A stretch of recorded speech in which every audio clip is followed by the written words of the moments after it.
Fala galera, sejam muito bem-vindos a mais um Clube da Bilheteria. Como de costume, hoje eu vou falar a respeito do top 5 do final de semana e das principais marcas batidas. Eu fiquei 2 finais de semana, se não me engano, sem fazer o Clube da Bilheteria, porque os números foram realmente péssimos e nem tinha o que falar, porque não teve nenhum grande lançamento, mas agora parece que a gente tá tendo um final de semana de retorno aí nas bilheterias, pelo menos é o que eu vou tentar mostrar aqui pra vocês. Então, vamos lá!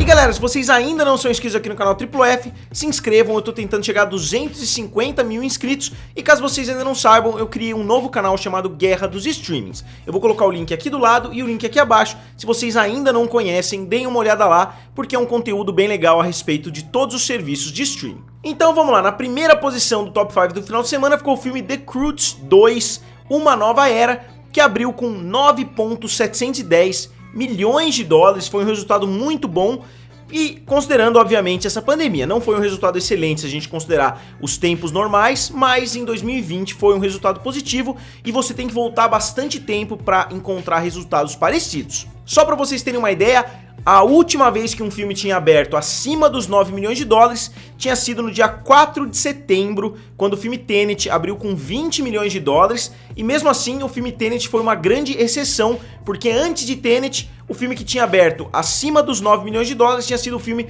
Dois Irmãos, na verdade foi o segundo final de semana do filme Dois Irmãos, no dia 13 de março. Então ficou um período muito grande aí, com poucas bilheterias fazendo 9 milhões ou mais. E a gente viu agora o filme Os Croods 2 da DreamWorks chegando com essa marca. E como eu disse, não é um resultado excelente, ainda mais por uma animação em 3D, que geralmente custam bem caro para serem feitas, mas não dá pra gente negar que foi um resultado positivo, mesmo considerando que se trata de um feriado lá nos Estados Unidos, então é o dia de ação de graças lá nos Estados Unidos esse último final de semana, então teve uma bilheteria inchada sim, justamente por causa disso. Não dá pra saber como teria sido o lançamento desse filme se ele fosse lançado em algum outro final de semana e o quanto o feriado ajudou. Eu acho que não ajudou muito, justamente porque as outras posições tiveram uma performance bem abaixo do esperado também. E no total, o filme já soma 17 milhões de dólares lá nos Estados Unidos. E pessoal, só lembrando vocês, eu fiz lá no canal Guerra dos Streamings uma análise desse aparelho aqui, que é o Amazon Fire Stick TV,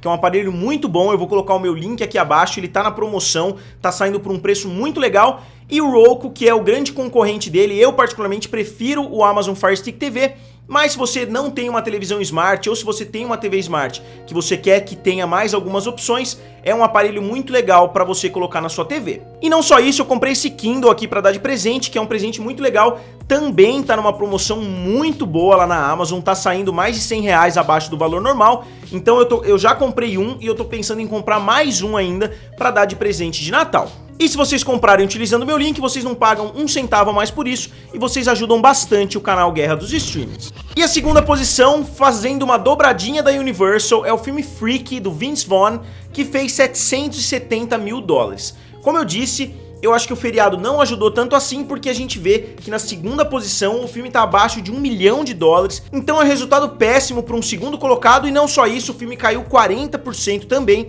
então o feriado não ajudou nem a manter uma queda pequena pro segundo colocado. Então acho que os Croods conseguiram uma performance positiva na primeira posição por mérito próprio e não porque era feriado, porque todos os outros filmes, como vocês vão ver, não foram afetados positivamente por esse feriado norte-americano. E depois um filme do Robert De Niro, que já tá no seu 8º final de semana, o filme The War with Grandpa. O filme fez mais 643 mil dólares, caindo somente 13,8, mas o filme tá tendo quedas pequenas desde o começo e o filme já soma 17,2 milhões de dólares.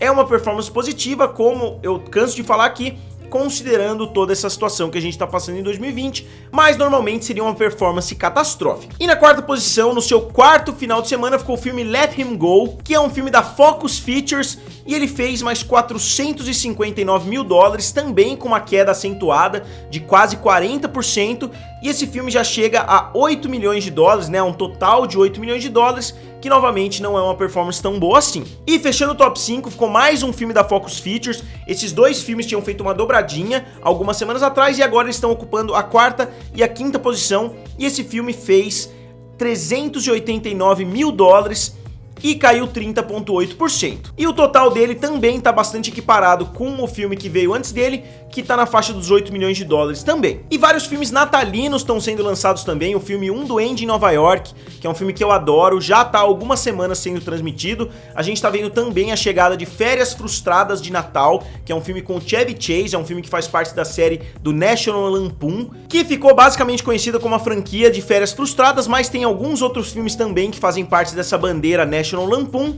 E outro filme, entre aspas, natalino que também chegou é o filme Frozen, voltou aos cinemas mais uma vez, é um filme de extremo sucesso, é um dos maiores filmes de todos os tempos, então o filme retornou. Não é exatamente um filme natalino, mas em termos de clima, em termos de neve, em termos dessas coisas, é considerado um filme natalino que as pessoas gostam de assistir nessa época. Então, se a gente analisar o primeiro colocado, pode até parecer que foi um final de semana de virada, pode parecer que foi um final de semana muito positivo, porque já fazia algum tempo que os filmes não conseguiam essa marca de 9 milhões, mas se a gente olhar do segundo colocado pra frente, a gente já vê que a situação não melhorou muito, porque nem o segundo colocado conseguiu bater a marca de 1 milhão de dólares, que é uma marca que é facilmente batida se a gente pegar um período normal. Então, não parece que os cinemas estão tendo uma reviravolta. O filme dos Scrooges pode ter tido um apelo um pouquinho maior, mas mesmo assim 9 milhões de dólares não é uma performance sensacional, não é uma performance que mostra que os cinemas estão melhorando. Afinal, Tenet, no auge ali da pandemia, conseguiu abrir na faixa dos 20 milhões de dólares. Então,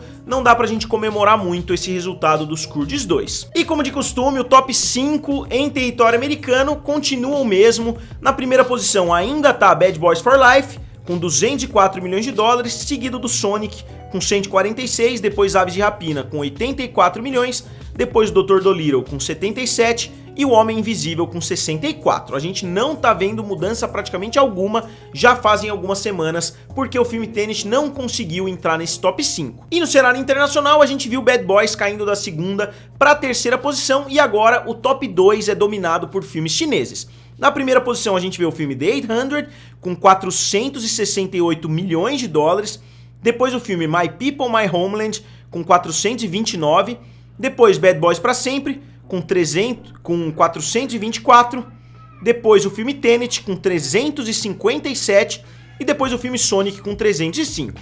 Então o filme Tenet, apesar da performance terrível nos Estados Unidos, conseguiu 357 milhões, então ele tá tendo uma performance relativamente positiva. Pode não ter pago ali os custos de 200 milhões de dólares, mas com certeza surpreendeu se a gente analisar o ano de pandemia. E o Christopher Nolan falou coisas nesse sentido, que ele tá sim satisfeito com o resultado do filme. E na sexta posição, se eu colocasse aqui no vídeo, entraria o filme Demon Slayer, que tá com 280 milhões de dólares, então o filme tá tendo uma performance sensacional, é a maior animação de 2020, a não ser que os Scrooges batam essa animação, vai fechar 2020 como a maior animação, e se colocou como a segunda maior bilheteria da história do Japão, atrás somente do filme Spirited Away, que também é uma animação, os japoneses gostam muito de animações. Mas de qualquer forma, é um resultado excelente para um filme japonês. É muito surpreendente que em um ano como esse de 2020, a gente está vendo um território se destacando tanto assim, que é o território japonês, principalmente com esse filme. E vale a gente lembrar que o final de 2020, mesmo algumas semanas atrás, estaria recheado de grandes lançamentos, mas esses grandes lançamentos foram todos sendo prorrogados. Eu falei aqui no canal, eu não vou nem abordar essas prorrogações, o filme tal foi empurrado para novembro, o filme tal foi empurrado para dezembro, eu nem abordei isso aqui no canal, eu não fiquei fazendo calendários malucos aí para mostrar para vocês, porque eu sabia que esses filmes iam acabar sendo prorrogados mais e mais vezes, e foi exatamente o que aconteceu. A gente vai ver Mulher Maravilha, que a Warner estava empurrando já fazia algum tempo, a gente vai ver chegando no HBO Max, e a gente vai ver o filme Soul chegando no Disney Plus, e não só isso, a gente pode ver a chegada de vários outros filmes da Disney, também no Disney Plus, como o filme da Cruella, como o filme do Peter Pan e da Wendy, e o filme do Pinóquio. Então, vários outros filmes ainda têm chances de chegarem nos serviços de streaming, e tem mais alguns grandes filmes aí que também estão sendo especulados que podem possivelmente chegar em alguns desses serviços. Como, por exemplo, o próprio filme do 007, que agora os rumores deram uma acalmada, mas a gente está vendo agora os rumores do filme Godzilla vs Kong. Então muitos grandes blockbusters não vão chegar nas bilheterias, pelo menos no futuro próximo, e por isso a gente continua vendo essa situação lamentável nas bilheterias. É até desanimador fazer o Clube da Bilheteria para vocês, mas como muitas pessoas me pediram, eu decidi trazer de volta o quadro, mas sem resultados muito surpreendentes. Ainda continua uma situação bem ruim nas bilheterias. Então, galera, agora como sempre eu gostaria de saber de vocês o que vocês acharam da bilheteria desse final de semana. Digam aqui nos comentários, curtam o vídeo e se inscrevam no canal. Valeu! E nos vemos em breve.